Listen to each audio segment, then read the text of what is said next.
முக்கியமான செய்தி ஒன்று தான் இந்த இப்போ ஜமாத்துல் இஸ்லாத்தை பொறுத்தவரையில் அவங்களோட நிலைப்பாடு என்ன என்றால் இப்போ நாம் இந்த ஜமாத்துல் இஸ்லாத்தை பொறுத்தவரையில் அவங்களோட அக்கீதா சம்பந்தமாக பெரிய விளைவுன்னு காணி அவங்களோட நிலைப்பாடு என்னன்னு நினைக்கிறீங்க?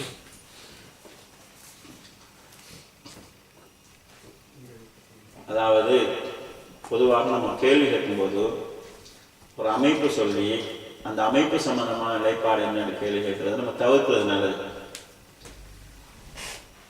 ஒரு அமைப்பு சொல்லக்கூடிய கருத்தை சொல்லி அந்த கருத்து சரியா பிள்ளையான்னு கேட்டால் நம்ம கருத்து சரியா பிள்ளையோ ரெண்டுல ஏதோ ஒன்று சொல்லிட்டு போவோம். ஒரு அமைப்புக்கு 10 ரூபா கொடுக்கறத பொறுத்தளவு நீங்க கவனிச்சிருக்கலாம். அவர் ஒரு அமைப்பை சொல்லி கேள்வி கேட்டார், அமைப்போட பேரை சொல்லாமலே தான் பதில் சொன்னேன். நீங்க சொல்லக்கூடிய அமைப்பு சொல்லக்கூடிய அமைப்பு கருத்து கேட்டு கூட அப்படித்தான் நான் சொன்னேன். இன்னொரு அமைப்பு சம்பந்தமா ஸ்ரீலங்கா இருக்கக்கூடிய அமைப்பு சம்பந்தமா கேட்டாங்க, நீங்க சொல்லக்கூடியவங்களுக்கு எங்களுக்கு இடையில தொடர்பு இல்லைன்னு நான் சொன்னதை தவிர அவங்களுடைய பேரை கூட நான் தவிர்த்து வந்தேன். பதில் சொல்ற போது சகோதரர் பிஜியோட பேரை மட்டும் தான் நான் யூஸ் பண்ணி பதில் சொல்றேன். அவரோட பேரை சொல்லாம அவருடைய தகவலை சொல்ல முடியாது என்கிறதுனால இந்த மாதிரி அமைப்புகள் சம்பந்தமாக 10 ரூபா கொடுக்கக்கூடிய நிலைப்பாடு என்ற இல்லை. ஏதாவது ஒரு விவசாயம் அவங்க சொல்லக்கூடிய கருத்தா இருந்தாலும் சரி, யார் சொல்லக்கூடிய கருத்தா கருத்தை சொல்லி இந்த கருத்து சரியானு கேட்டா கருத்து சம்பந்தமா நான் சொல்லுவேன். அதே நேரத்தில் யாரை குறிச்சு இவங்க வழிகாட்டில் இருக்கிறாங்கன்னு சொல்லி இது வரைக்கும் நான் யாரும் இல்லை. இவ்வளவு காலமா அதாவது சகோதரர் பிஜேவுடைய கருத்துக்கு நான் மரபு சொல்லிட்டு வந்தாலும் என்னுடைய பேர் குறிப்பிட்டு என்ன முஸ்லீம் எனக்கு பின்னால் தொடக்கூடாதுன்னு அவங்க சொல்லியிருந்தாலும் கூட இவங்க சொல்ற கருத்து வழிகேடுங்கிற வார்த்தையை நான் பயன்படுத்திக்கிறதே தவிர அவங்க யாரையும் குறித்து அவங்க வழிகேடுங்கிற வார்த்தையை நான் பயன்படுத்துவதில்லை. என்னுடைய பேர்களுக்காக நான் இந்த ஒரு அணுகுமுறையை கைப்பற்றி வருகிறேன். அதனால இந்த அவங்க சம்பந்தமாக ஒரு 10 ரூபா கொடுக்கக்கூடிய நிலையில் உண்மை இதுக்கு நீங்க தனியாக தெரிய கிடைக்கணும்னு நீங்க நினைச்சீங்கன்னு சொல்லி சொன்னா இந்த மாதிரி ஒரு 10 ரூபா கொடுக்கக்கூடிய நிலையில இருக்கிறவங்கள்ட்ட குறிப்பிட்ட அமைப்புடைய பேரை குறித்து நீங்க 10 ரூபா கேளுங்க. நான் இது அது தௌவா காலத்துக்கு ஒரு நலவா இருக்கும் என்ற காரணத்தினால இதை தவிர்த்து வரேன்.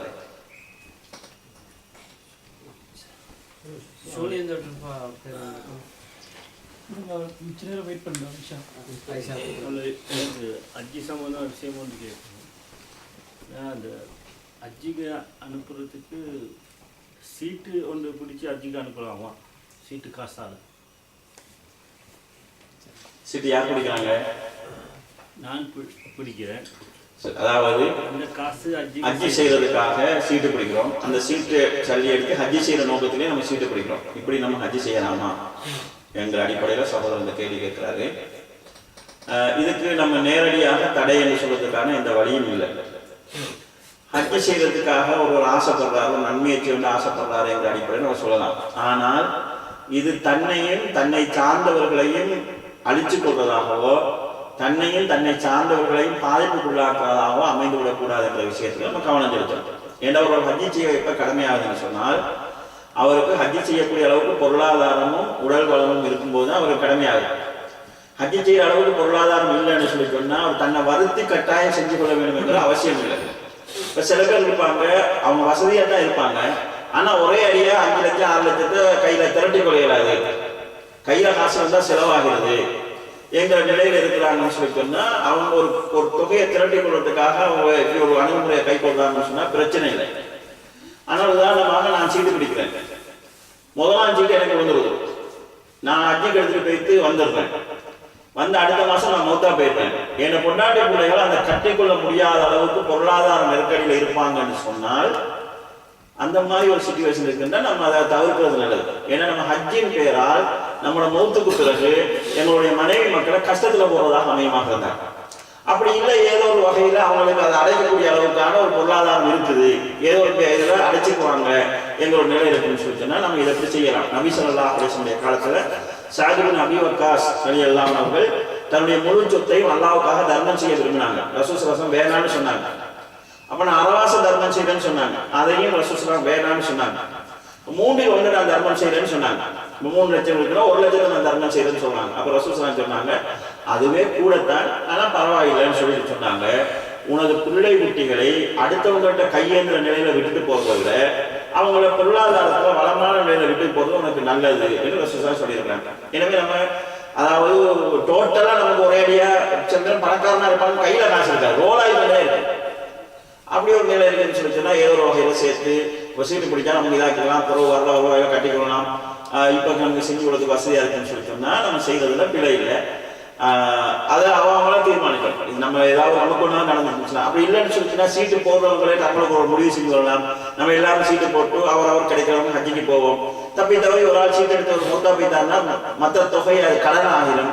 அந்த கடனை உள்ள எல்லாரும் சேர்ந்து மன்னிச்சு ஷேர் பண்ணிக்கொள்வோம். அப்படி ஏதாவது ஒரு நல்ல உடன்படிக்கைகள் செஞ்சு கொள்வாங்கன்னு சொல்லிச்சுன்னா பிரச்சனை. ரசூலுல்லாஹ் அவங்க மூத்தா போனவங்க நேரத்தில் இவங்க கடன் இருக்குதான்னு கேட்டிருக்கிறாங்க. கடன் இருந்தால் இதை அடைக்கக்கூடிய அளவுக்கு பொருளாதாரம் இருக்குதான்னு கேட்டிருக்கிறாங்க. இருந்தால் தொழில்ப்பாங்க, இல்லைன்னா தொழிலிக்க மாட்டாங்க. அல்லது இந்த கடனை யாராவது பொருட்படுத்தா கூட ரசூலுல்லாஹ் தொழில்ப்பாங்க.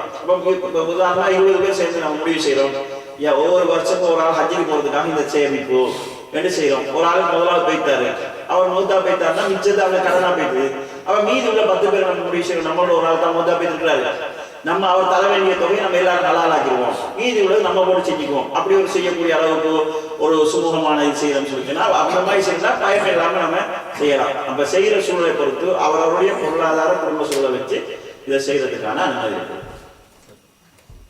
கேள்வியோட முடிச்சுக்கலாம். கடைசி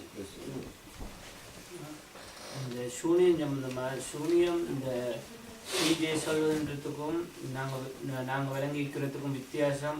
நாங்கள் அல்லாஹ் நாடினால் சூனியம் நடக்கும் என்று நம்புகிறோம். அவங்க அல்லாஹ் அவ்வாறு நாடாது என்றா சொல்றது. ஏன்னா ஒரு சகோதரர் அவங்கள சார்ந்த சகோதரரோட பேசினா அல்லாஹ் அவ்வாறு நாடியல்ல,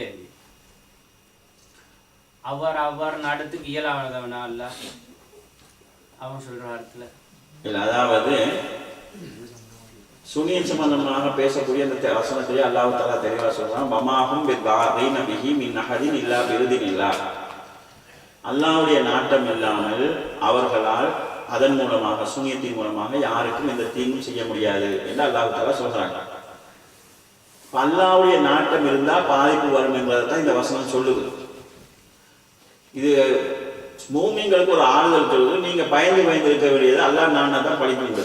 அவங்க இதை எப்படி எடுக்கிறாங்கன்னு சொல்லி சொன்னா அல்லாஹ் இப்படித்தான் சொல்றான். இதனுடைய அர்த்தம் என்னன்னு சொன்னா அல்லாஹ் நாட மாட்டான் என்று சொல்றாங்க. குர்ஆன்ல சூனியம் சம்பந்தமாக இந்த ஒரு வசனம் மட்டும் இருந்தா கூட ஓரளவு நியாயம் சொல்லலாம். அவங்க என்ன செய்யறாங்கன்னா இது சம்பந்தமா இருக்கக்கூடிய எல்லாத்தையும் நிராகரிச்சு போட்டு இந்த இடத்துல வந்து இந்த முடிவு செய்யறாங்க. இப்படி ஒரு முடிவு எடுக்கிறதா இருந்தா எல்லாத்தையும் வச்சு கூட முடிவு செய்யணும். ரசூலுல்லாஹ் சூனியம் செய்யக்கூடாது ஹதீஸ் வருது. சஹாபாக்களுக்கு சூனியம் செய்யப்பட்டதுனால அவங்களுக்கு குழந்தை கிடைக்காத ஒரு வதந்தி பரவி அந்த வதந்தியை சஹாபாக்கள் நம்பி குழந்தை கிடைக்கிறது சந்தோஷப்பட்டாங்கிறது ஹதீஸ் வருது. அஜ்வாய்க்கு பழம் சாப்பிட்டவங்களுக்கு சூனியம் தாக்கத்தை உண்டு பண்ண ஹதீஸ் வருது. சூனியம் என்கிறது பெரும்பாவங்களோட உண்டு என்ற ஹதீஸ் வருது. சூனியக்காரர்கள் கொலை செய்யப்பட்டாங்கிற சம்பவங்கள் உமர்லாவுடைய காலத்தில் சூனியக்காரர்கள் தன்மையாக கொலை செய்யப்பட்டாங்க வருது. இது எல்லாத்தையும் சேர்த்து வச்சு கொண்டு தான் நம்ம குர்ஆன் வழங்கணும். ஒவ்வொன்றா நிராகரிக்கப்பட்டு கடைசியா இந்த இடத்துல வந்து கொண்டு வாதத்தை வச்சுக்கொண்டு அல்லாஹ் நாடினா தான் படிக்கணும்னு சொல்லி சொன்னா அல்லாஹ் அப்படி நாட மாட்டான்னு நாங்களா ஒரு விளக்கம் சொல்ல முடியாது. அப்படி ஒரு விளக்கம் சொல்றதாக இருந்தா அங்க உள்ள மூசா அலைஹிஸ்ஸலாத்துடைய சம்பவத்துக்கெல்லாம் புதர்க்கமான விளக்கங்கள் சொல்ல வேண்டிய வரும். அப்படித்தான் சொல்றாங்க. எனவே அந்த குர்ஆன் வசனத்துக்கு அவங்க ஒரு முடிவு எடுத்துட்டாங்க. அந்த முடிவுக்கு சாதகமாக குர்ஆனுடைய அர்த்தத்தை எல்லாம் ஹதீஸா தான் நிராகரிச்சிருப்பாங்க. ஏற்கனவே மற்றதை நிராகரிச்சோம்னா இதை நிராகரித்து கொள்ள முடியாது. மாற்று விளக்கம் சொல்ல வேண்டி வரும். கடந்த காலத்துல வாழ்ந்த எல்லா வழிகளும் அப்படித்தான் கேட்காங்க. ஹதீஸ்னு சொல்லிச்சு நான் நிராகரிச்சிருக்கிறாங்க, குர்ஆன் சொல்லிட்டுன்னா அதுக்கு மாற்று விளக்கங்கள் சொல்லியிருக்காங்க. எனவே அந்த ஒரு குரூப்ல தான் அவங்க போறாங்க. அவங்க என்ன சொல்றாங்கன்னு சொன்னா அல்லாஹ் இப்படி நாட மாட்டான்னு நம்ம இதை விளங்கிக்கணும். சூனியத்துக்கு பாதிப்பு கொடுக்க அல்லாஹ் நாட மாட்டான். அப்படி நாடிட்டான்னு சொல்லிட்டோம்னா சூனியக்காரனுக்கு அதிகாரம் கொடுத்ததாகும் என்கிற மாதிரி சொல்றாங்க. நாங்க வந்து சொல்றோம் சொன்னா அதாவது சூனியத்தால தாக்கம் ஏற்பட்டாலும் அல்லாஹ் நாடி ஏற்பட்டால் அதிகாரம் அல்லாஹ்வுடைய கையில தான் இருக்குது. எனவே இது வந்து பவரை வந்து சூனியக்காரனுக்கு கொடுத்ததா ஆகாது என்கிற அடிப்படையில கடந்த காலத்துல வாழ்ந்த அறிஞர்கள் அலுவல் வல் ஜமாத்துடைய அறிஞர்கள் இந்த கருத்தை தான் சொல்லியிருக்கிறாங்க. அதுதான் சரியான ஒரு நிலைப்பாடு.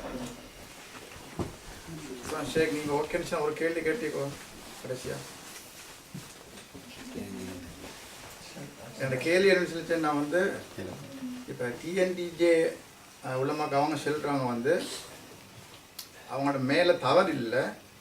ஆனால் இந்த தமிழ்நாட்டு தமிழ் பேசும் உலகத்து மத்தியில் வந்து ஆக குறைஞ்ச அளவு தவறுகள் செய்யக்கூடிய ஆட்கள் தான் அவங்கன்னு சொல்லி இந்த அடிப்படையில் வந்து உங்களோட நிலப்பாடு எண்ணத்தை வந்து இந்த அப்படி அவங்க சொல்கிறது வந்து உங்களுக்கு நீங்கள் உடன்படுறா அப்படி இல்லாட்டி வந்து அவங்களை விட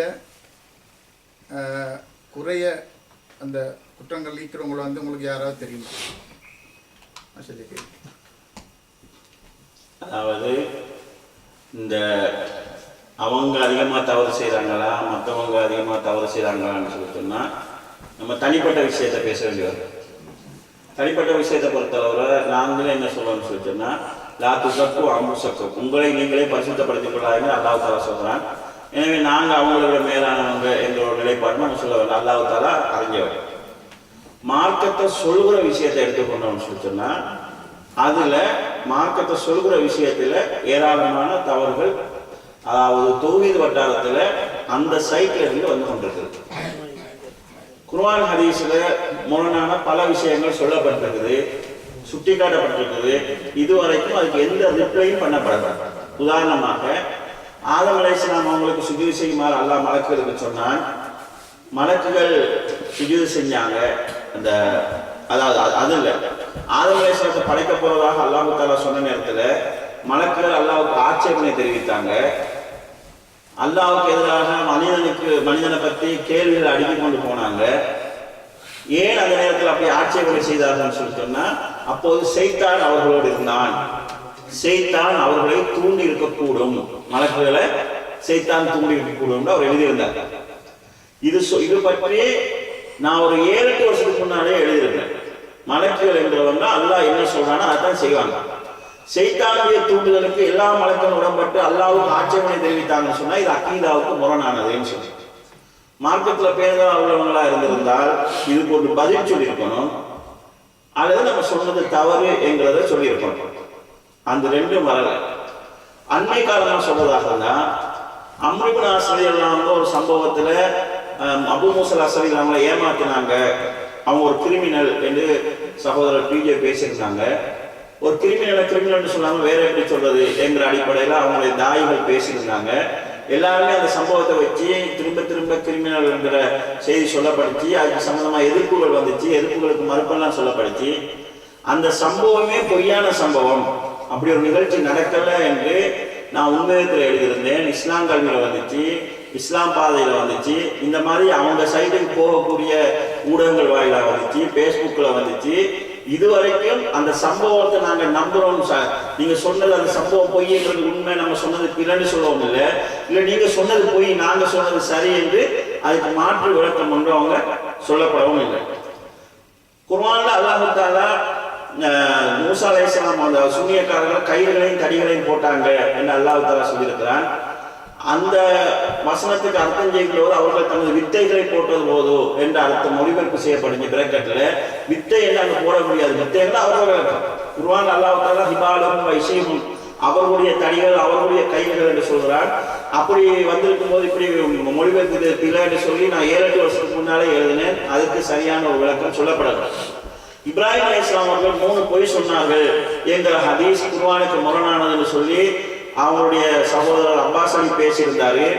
அந்த ஹதீஸை சகோதரர் பிஜி அவங்க தர்ஜுமாவை எழுதியிருக்கிறாங்க. அவர் அந்த ஹதீஸை சஹீன்னு சொல்றாரு, இவர் அந்த ஹதீஸை பொய்ன்னு சொல்றாரு.